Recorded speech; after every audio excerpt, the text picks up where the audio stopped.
Bueno, pois, agora, eu estou emocionado hoxe, porque hai días que un ten que emocionarse, porque xa sabedes que eu me gusta moito contar e amosar o menos coñecido, non? E de feito, algunhas veces falamos de determinados cultos dentro do que era o entorno da Serra do Suí, da Serra do Cando e o Seixo. E hoxe estamos nun dos sitios menos coñecidos de toda esta zona. E o sitio no que estamos é a capela de San Miguel. Na Fírvera.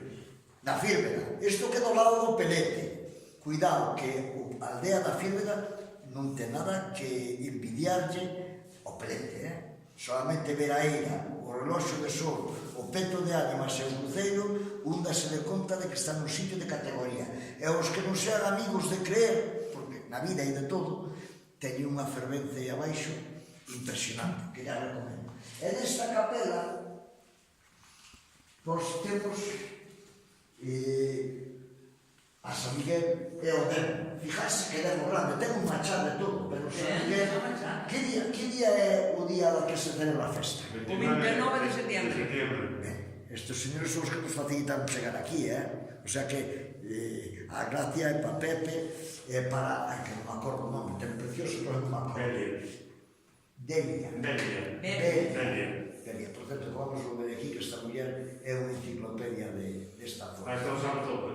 Sí, xa sei. Xa vos soplaron as novas señoras de Cabalar. Unha señora que vive sola aquí abaixo. Merce, alegría. Merce, sí, desde o día antes onte. Xa me falou de vostede.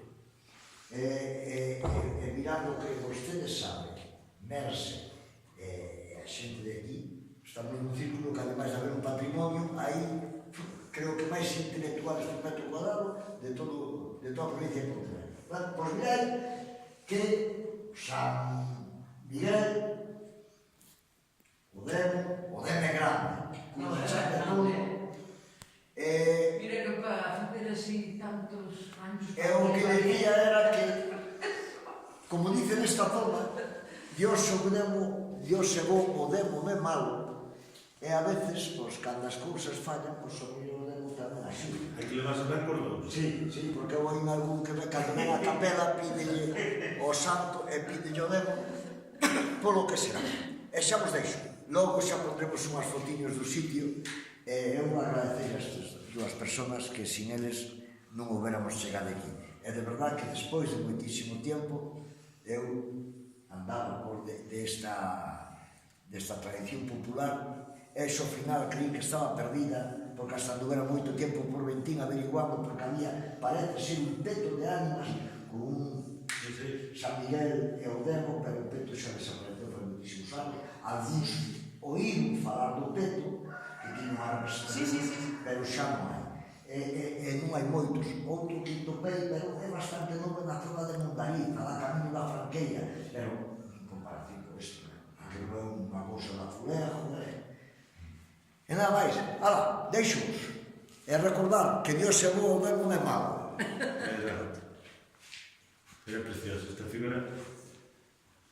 Precioso. Esta la restauró mi hermano, que llevaba muchos años ya. Y la restauró mi hermano